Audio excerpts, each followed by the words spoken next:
भक्तों, मैं आज आपको बृहस्पतिवार की व्रत कथा सुनाऊंगा, जिस कथा को करने से और सुनने मात्र से हमें मनवांछित फल की प्राप्ति होती है। विष्णु भगवान की हमें असीम कृपा प्राप्त होती है। तो आइए हम अपनी कथा को प्रारंभ करते हैं। जो भक्त हमारे चैनल पर नए आए हैं, वो हमारी वीडियो नए देख रहे हैं, वो हमारे चैनल को सब्सक्राइब कर लें, वीडियो को लाइक करें और कमेंट में ओम नमो भगवते वासुदेवाय अवश्य लिखें। तो आइए हम अपनी कथा को प्रारंभ करते हैं। बृहस्पतिवार का दिन भगवान विष्णु को समर्पित है। इस दिन विष्णु जी की पूजा करने से हमारी सभी मनोकामनाएं पूरी होती हैं। भारतवर्ष में एक प्रतापी और दानी राजा राज्य करता था। वह नित्य गरीबों और ब्राह्मणों की सहायता करता था। यह बात उसकी रानी को अच्छी नहीं लगती। वह ना ही गरीबों को दान देती, ना ही भगवान की पूजा करती, और राजा को भी दान देने से मना किया करती। एक दिन राजा शिकार खेलने वन को गए हुए थे, तो रानी महल में अकेली थी। उसी समय बृहस्पति देव साधु वेश में राजा के महल में भिक्षा के लिए गए और भिक्षा मांगी। रानी ने भिक्षा देने से इनकार किया और कहा, हे साधु महाराज, मैं तो दान पुण्य से तंग आ गई हूँ। मेरा पति सारा धन लुटाते रहते हैं। मेरी इच्छा है कि हमारा धन नष्ट हो जाए, फिर न रहेगा बांस, न बजेगी बांसुरी। साधु ने कहा, देवी तुम तो बड़ी विचित्र हो। धन संतान तो सभी चाहते हैं, पुत्र और लक्ष्मी तो पापी के घर भी होने चाहिए। यदि तुम्हारे पास अधिक धन है तो भूखों को भोजन दो, प्यासों के लिए प्याऊल बनवाओ, मुसाफिरों के लिए धर्मशाला खुलवाओ। जो निर्धन अपनी कुंवारी कन्याओं का विवाह नहीं कर सकते, उनका विवाह करा दो। ऐसे और कई काम हैं जिनके करने से तुम्हारा यश लोक परलोक में फैलेगा। परंतु रानी पर उपदेश का कोई प्रभाव न पड़ा। वह बोली, महाराज आप मुझे कुछ ना समझाएं। मैं ऐसा धन नहीं चाहती जो हर जगह बांटती फिरूं।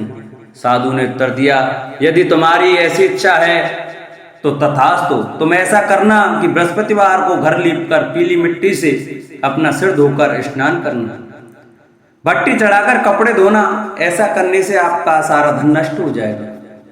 इतना कहकर वह साधु महाराज वहां से अलोप हो गए। साधु के अनुसार कई बातों को पूरा करते हुए रानी को केवल 3 बृहस्पतिवार ही बीते थे कि उसकी समस्त धन संपत्ति नष्ट हो गई। भोजन के लिए राजा का परिवार तरसने लगा। तब एक दिन राजा ने रानी से बोला कि रानी तुम यहीं रहो, मैं दूसरे देश को जाता हूँ, क्योंकि यहाँ पर सभी लोग मुझे जानते हैं, इसलिए मैं कोई छोटा कार्य नहीं कर सकता। ऐसा कहकर राजा प्रदेश चला गया। वहां वह जंगल से लकड़ी काट कर लाता और शहर में बेचता। इस तरह वह अपना जीवन व्यतीत करने लगा। इधर राजा के प्रदेश जाते ही रानी और दासी दुखी रहने लगी। एक बार जब रानी और दासी को 7 दिन तक बिना भोजन के रहना पड़ा, तो रानी ने अपनी दासी से कहा, हे दासी, पास ही के नगर में मेरी बहन रहती है, वह बड़ी धनवान है, तू उसके पास जा और कुछ ले आ, ताकि थोड़ी बहुत गुजर बसर हो जाए। दासी रानी की बहन के पास गई। उस दिन गुरुवार था और रानी की बहन उस समय बृहस्पतिवार की व्रत कथा सुन रही थी। दासी ने रानी की बहन को अपनी रानी का संदेश दिया, लेकिन रानी की बड़ी बहन ने कोई उत्तर नहीं दिया। जब दासी को रानी की बहन से कोई उत्तर नहीं मिला, तो वह बहुत दुखी हुई और उसे क्रोध भी आया।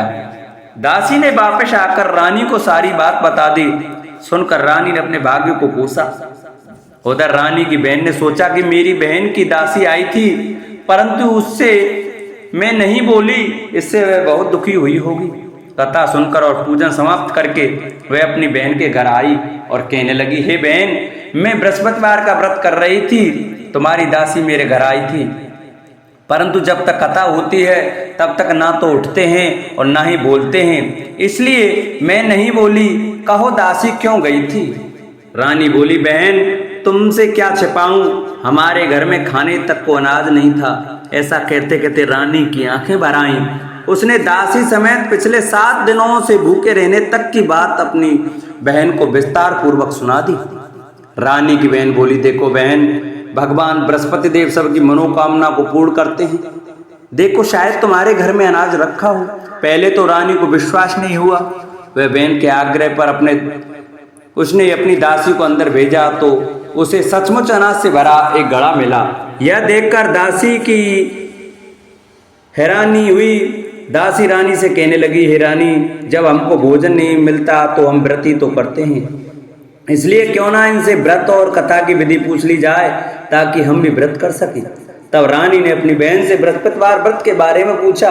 उसकी बहन ने बताया, बृहस्पतिवार के व्रत में चने की दाल और मुनक्का से विष्णु भगवान का केले की जड़ में पूजन करें तथा दीपक जलाएं, व्रत कथा सुने और पीला भोजन ही करें, इससे बृहस्पति देव प्रसन्न होते हैं। व्रत और पूजन विधि बताकर रानी की बहन अपने घर को लौट गई। 7 दिन के बाद जब गुरुवार आया तो रानी और दासी ने व्रत रखा। घुड़साल में जाकर चना और गुड़ ले आई, फिर उससे केले की जड़ तथा विष्णु भगवान का पूजन किया। अब पीला भोजन कहाँ से आए, इस बात को लेकर दोनों बहुत दुखी थी।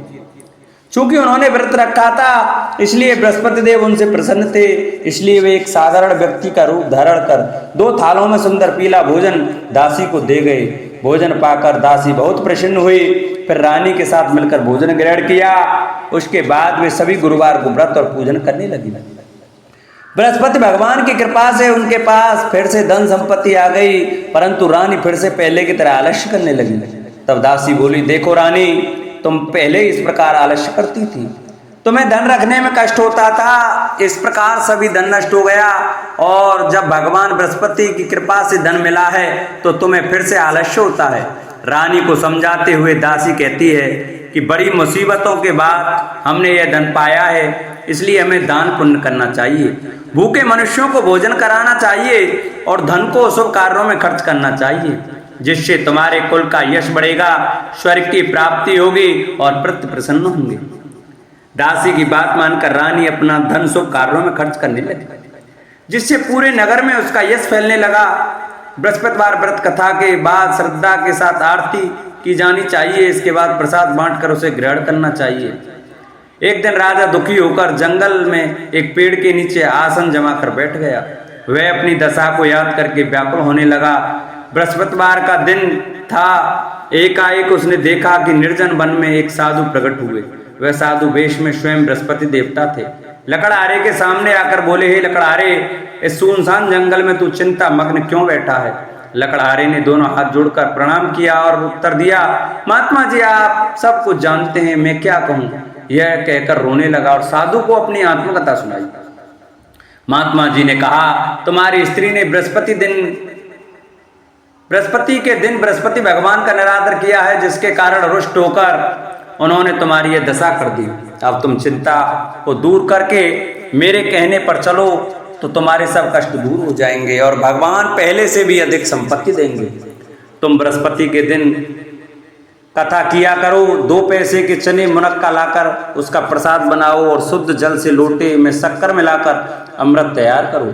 कथा के पश्चात अपने सारे परिवार और सुनने वाले प्रेमियों में अमृत व प्रसाद बांटकर आप भी ग्रहण करो। ऐसा करने से भगवान तुम्हारी सब मनोकामनाएं पूरी करेंगे। साधु के ऐसे वचन सुनकर लकड़हारा बोला, हे प्रभु, मुझे लकड़ी बेचकर इतना पैसा नहीं मिलता जिससे भोजन के उपरांत कुछ बचा सकूं।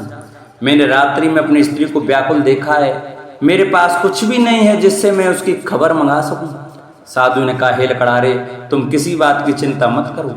बृहस्पति के दिन तुम रोजाना की तरह लकड़ियां लेकर शहर को जाओ, तुम्हारा रोज से दुगना धन प्राप्त होगा, जिससे तुम भली भांति भोजन कर लोगे तथा बृहस्पति देव की पूजा का सामान भी आ जाएगा। इतना कहकर साधु अंतर्ध्यान हो गए। धीरे धीरे समय व्यतीत होने पर फिर वही बृहस्पतिवार का दिन आया। लकड़हारा जंगल से लकड़ी काटकर किसी शहर में बेचने गया। उसे उस दिन और दिन से अधिक पैसा मिला। राजा ने चना गुड़ आदि लाकर गुरुवार का व्रत किया। उस दिन से उसके सभी कलेश दूर हुए, परंतु जब दोबारा गुरुवार का दिन आया तो बृहस्पतिवार का व्रत करना भूल गया। इस कारण बृहस्पति भगवान नाराज हो गए। उस दिन उस नगर के राजा ने विशाल यज्ञ का आयोजन किया था तथा शहर में यह घोषणा करा दी कि कोई भी मनुष्य अपने घर में भोजन ना बनावे, ना आग जलावे, समस्त जनता मेरे यहाँ भोजन करने आवे। इस आज्ञा को जो ना मानेगा उसे फांसी की सजा दी जाएगी। इसी तरह की घोषणा संपूर्ण नगर में करवा दी गई। राजा की आज्ञा अनुसार शहर के सभी लोग भोजन करने आए, लेकिन लकड़हारा कुछ देर से पहुंचा, इसलिए राजा उसको अपने साथ घर ले गए। और ले जाकर भोजन करा ही रहे थे तो रानी की दृष्टि उस खूंटी पर पड़ी जिस पर उसका हार लटका हुआ था। वह वहां पर दिखाई नहीं दिया। रानी ने निश्चय किया कि मेरा हार इस मनुष्य ने चुरा लिया है। उसी समय सिपाहियों को बुलाकर उसको कारागार में डलवा दिया। जब लकड़हारा कारागार में पड़ गया और बहुत दुखी होकर विचार करने लगा कि न जाने कौन से पूर्व जन्म के कर्म से मुझे यह दुख प्राप्त हुआ है, और उसी साधु को याद करने लगा जो कि जंगल में मिला था। उसी समय तत्काल बृहस्पति देव साधु के रूप में प्रकट हुए और उसकी दशा को देखकर कहने लगे, अरे मूर्ख, तूने बृहस्पति देव की कथा नहीं सुनी करी, इस कारण तुझे दुख प्राप्त हुआ है। अब चिंता मत कर, बृहस्पतिवार के दिन कारागार के दरवाजे पर 4 पैसे पड़े मिलेंगे, उनसे तू बृहस्पति देव की पूजा करना, तेरे सभी कष्ट दूर हो जाएंगे। बृहस्पति के दिन उसे 4 पैसे मिले। लकड़हारे ने कहा, कहीं उसी रात्रि को बृहस्पति देव ने उस नगर के राजा को स्वप्न में कहा, हे राजा, तुमने जिस आदमी को कारागार में बंद कर दिया है वह निर्दोष है, वह राजा है, उसे छोड़ देना। रानी का हार उसी कुंटी पर लटका है, अगर तू ऐसा नहीं करेगा तो मैं तेरे राज्य को नष्ट कर दूंगा।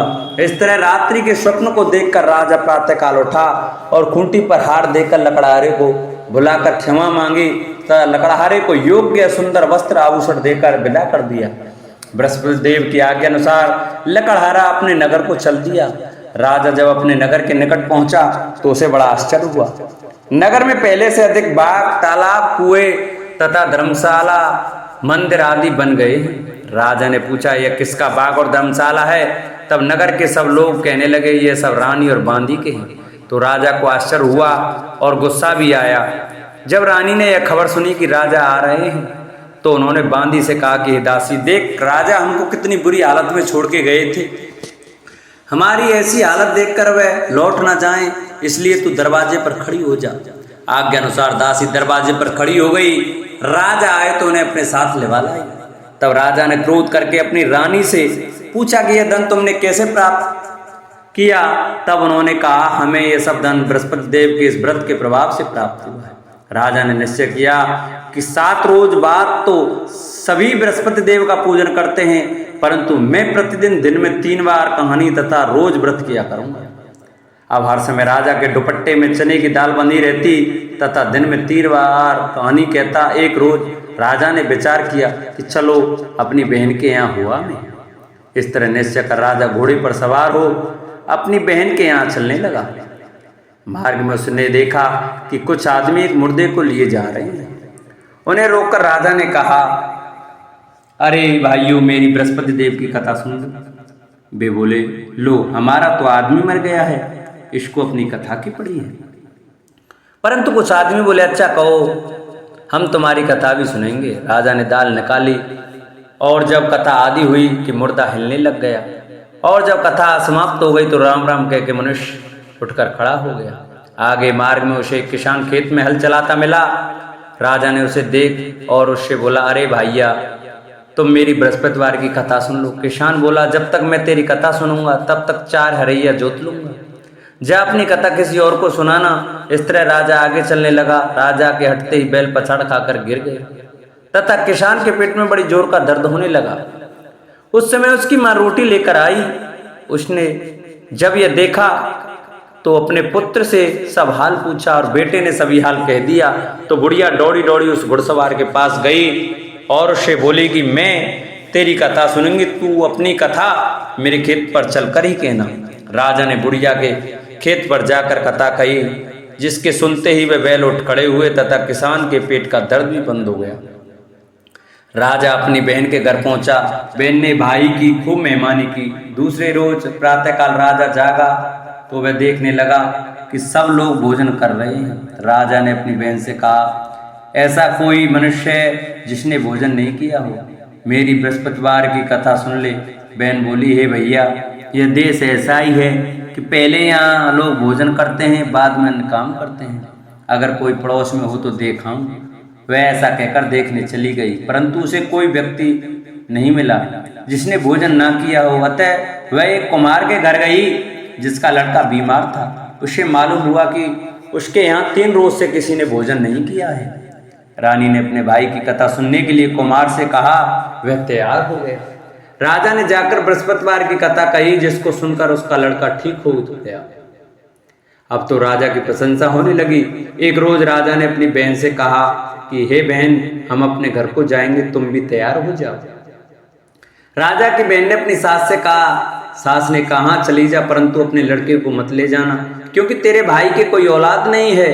बहन ने अपने भैया से कहा, हे भैया, मैं तो चलूंगी पर कोई बालक नहीं जाएगा।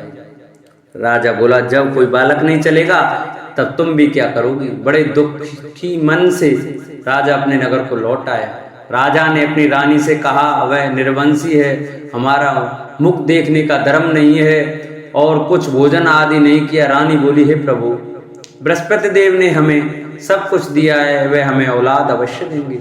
उसी रात को बृहस्पति देव ने राजा से स्वप्न में कहा, हे राजा, उठ, सभी सोच त्याग दे, तेरी रानी गर्भ से है। राजा की यह बात सुनकर बड़ी खुशी हुई। 9वें महीने में उसके गर्भ से एक सुंदर पुत्र पैदा हुआ।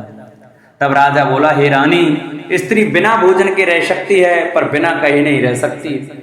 जब मेरी बहन आवे तुम उनसे कुछ कहना मत। रानी ने सुनकर हाँ कर दिया। जब राजा की बहन ने यह शुभ समाचार सुना तो वह बहुत खुश हुई तथा बधाई लेकर अपने भाई के यहाँ आई। तभी रानी ने कहा, घोड़ा चढ़कर तो नहीं आई, गधा चढ़ी आई। राजा की बहन बोली, भाभी, मैं इस प्रकार न कहती तो तुम्हें औलाद कैसे मिलती। बृहस्पति देव ऐसे ही हैं, जैसी जिनकी मन में कामना है सभी को पूर्ण करते हैं। जो सद्भावना पूर्वक बृहस्पतिवार का व्रत करते हैं एवं कथा पढ़ता अथवा सुनता है, दूसरों को सुनाता है, बृहस्पति भगवान उनकी सभी मनोकामना पूरी करते हैं। भगवान बृहस्पति सदैव रक्षा करते हैं। संसार में जो मनुष्य सद्भावना से भगवान जी का पूजन व्रत सच्चे हृदय से करते हैं तो उनकी सभी मनोकामना पूर्ण करते हैं। जैसी सच्ची भावना से रानी और राजा ने उनकी कथा का गुणगान किया तो उनकी सभी इच्छाएं बृहस्पति देव जी ने पूरी की थीं। इसलिए पूर्ण कथा सुनने के बाद प्रसाद लेकर जाना चाहिए। हृदय से उसका मनन करते हुए जयकारा बोलना चाहिए। बोलो बृहस्पति देव भगवान की जय। प्राचीन काल में एक ब्राह्मण रहता था। वह बहुत निर्धन था, उसके कोई संतान न थी। उसकी स्त्री बहुत मलिनता के साथ रहती थी। वह स्नान न करती, किसी देवता का पूजन न करती। इससे ब्राह्मण देवता बड़े दुखी थे। बेचारे बहुत कुछ कहते थे किंतु उसका कुछ परिणाम न निकला। भगवान की कृपा से ब्राह्मण की स्त्री के कन्या रूपी रत्न पैदा हुआ। कन्या बड़ी होने पर प्रातः स्नान करके विष्णु भगवान का जाप व बृहस्पतिवार का व्रत करने लगी। अपने पूजन पाठ को समाप्त करके विद्यालय जाती तो अपनी मुट्ठी में जौ भर के ले जाती और पाठशाला के मार्ग में डालती जाती। तब ये जौ स्वर्ण के हो जाते। लौटते समय उनको बीन कर घर ले आती। एक दिन वह बालिका सूप से सोने के जौ को फटक कर साफ कर रही थी कि उसके पिता ने देख लिया और कहा, हे बेटी, सोने के जौ के लिए सोने का सूप होना चाहिए। दूसरे दिन बृहस्पतिवार था। इस कन्या ने व्रत रखा और बृहस्पति देव से प्रार्थना करके कहा, मैंने आपकी पूजा सच्चे मन से की हो तो मेरे लिए सोने का सूप दे दो। बृहस्पति देव ने उसकी प्रार्थना स्वीकार कर ली। रोजाना की तरह वह कन्या जौ फैलाती हुई जाने लगी। जब लौटकर जौ बीन रही थी तो बृहस्पति देव की कृपा से सोने का सूप मिला। उसे वह घर ले आई और उसमें जौ साफ करने लगी, परंतु उसकी माँ का वही ढंग रहा। एक दिन की बात है कि वह कन्या सोने के सूप में जौ साफ कर रही थी। उस समय उस शहर का राजपुत्र वहां से होकर निकला। इस कन्या के रूप और कार्य को देखकर मोहित हो गया तथा अपने घर आकर भोजन तथा जल त्याग कर उदास होकर लेट गया। राजा को इस बात का पता लगा तो अपने प्रधानमंत्री के साथ उसके पास गए और बोले, हे बेटा, तुम्हें किस बात का कष्ट है? किसी ने अपमान किया है अथवा और कारण हो सो कहो, मैं वही कार्य करूंगा जिससे तुम्हें प्रसन्नता हो। अपने पिता की राजकुमार ने बातें सुनी तो वह बोला, मुझे आपकी कृपा से किसी बात का दुख नहीं है। किसी ने मेरा अपमान नहीं किया है, परंतु मैं उस लड़की से विवाह करना चाहता हूं जो सोने के सूप में जौ साफ कर रही थी। यह सुनकर राजा आश्चर्य में पड़ गया और बोला, हे बेटा, इस तरह की कन्या का पता तुम ही लगाओ, मैं उसके साथ तेरा विवाह अवश्य ही करा दूंगा। राजकुमार ने उस लड़की के घर का पता बताया। तब मंत्री उस लड़की के घर गए और ब्राह्मण देवता को सभी हाल बतलाया। ब्राह्मण देवता राजकुमार के साथ अपनी कन्या का विवाह करने के लिए तैयार हो गए तथा विधि विधान के अनुसार कन्या का विवाह राजकुमार के साथ हो गया। कन्या के घर से जाते ही पहले की भांति उस ब्राह्मण देवता के घर में गरीबी का निवास हो गया। अब भोजन के लिए भी अन्न बड़ी मुश्किल से मिलता था। एक दिन दुखी होकर ब्राह्मण देवता अपनी पुत्री के पास गए। बेटी ने पिता की दुखी अवस्था को देखा और अपनी माँ का हाल पूछा। तब ब्राह्मण ने सभी हाल कहा। कन्या ने बहुत सा धन देकर अपने पिता को विदा कर दिया। इस तरह ब्राह्मण का कुछ समय सुखपूर्वक व्यतीत हुआ। कुछ दिन बाद फिर वही हाल हो गया। ब्राह्मण फिर अपनी कन्या के यहाँ गया और सारा हाल कहा तो लड़की बोली, हे पिताजी, आप माता जी को यहाँ लेवा लाओ, मैं उसे विधि बता दूंगी जिससे गरीबी दूर हो जाए। वह ब्राह्मण देवता अपनी स्त्री को साथ लेकर पहुंचे तो अपनी माँ को समझाने लगी, हे माँ, तुम प्रातःकाल स्नान आदि करके विष्णु भगवान का पूजन करो तो सब दरिद्रता दूर हो जाएगी। परंतु उसकी मांग ने एक भी बात नहीं मानी और प्रातःकाल उठकर अपनी पुत्री के बच्चों के जूठन को खा लिया। इससे उसकी पुत्री को बहुत गुस्सा आया और एक रात को कोठरी में सभी सामान निकाल दिया और अपनी माँ को उसमें बंद कर दिया। प्रातःकाल उसे निकाला तथा स्नान आदि करा के पाठ करवाया तो उसकी माँ की बुद्धि ठीक हो गई और फिर प्रत्येक बृहस्पतिवार को व्रत रखने लगी। इस व्रत के प्रभाव से उसके माँ बाप बहुत ही धनवान और पुत्रवान हो गए और बृहस्पति जी के प्रभाव से इस श्लोक में सुख भोग का स्वर्ग को प्राप्त हुए। बोलो विष्णु भगवान की जय, बोलो बृहस्पति देव की जय। ओम जय जगदीश हरे, स्वामी जय जगदीश हरे। भक्त जनों के संकट, दास जनों के अवगुण, बंसी वाला दूर करे। ओम जय जगदीश हरे। जो ध्यावे फल पावे, दुख विन से मन का, स्वामी दुख विन से मन का। सुख संपत्ति घर आवे, श्याम सुंदर घर आवे, कष्ट मिटे तन का। ओम जय जगदीश हरे। मात पिता तुम मेरे, शरण गहूँ में किसकी, स्वामी शरण गहूँ में किसकी। तुम बिन और न दूजा, प्रभु बिन और न दूजा, आस करूँ मैं जिसकी। ओम जय जगदीश हरे। तुम पूर्ण परमात्मा, तुम अंतर्यामी, स्वामी तुम अंतर्यामी। पार ब्रह्म परमेश्वर, जगत पिता परमेश्वर, तुम सबके स्वामी। ओम जय जगदीश हरे। तुम करुणा के सागर, तुम पालन करता, स्वामी तुम रक्षा करता। मैं मूरख खल कामी, मैं सेवक तुम स्वामी, कृपा करो हरता। ओम जय जगदीश हरे। तुम हो एक अगोचर, सबके प्राणपति, स्वामी सबके प्राणपति। किस विध मिलूं दया में, किस विध मिलूं कृपा में, तुमको मैं कुमति। ओम जय जगदीश हरे। दीन बंधु दुख हरता, ठाकुर तुम मेरे, स्वामी तुम रक्षक मेरे।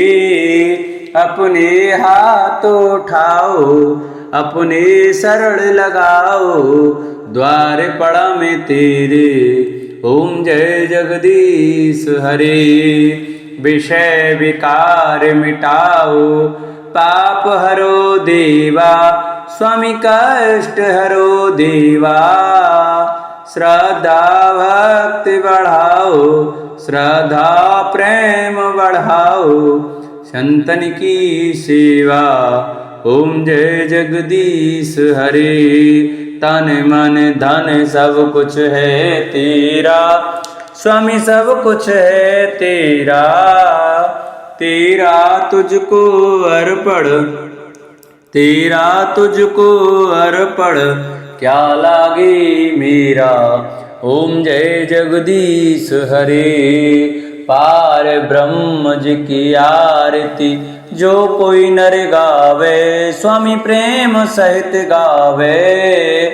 कहत शिवानंद स्वामी भजत हरि हर स्वामी, मनवांचित फल पावे।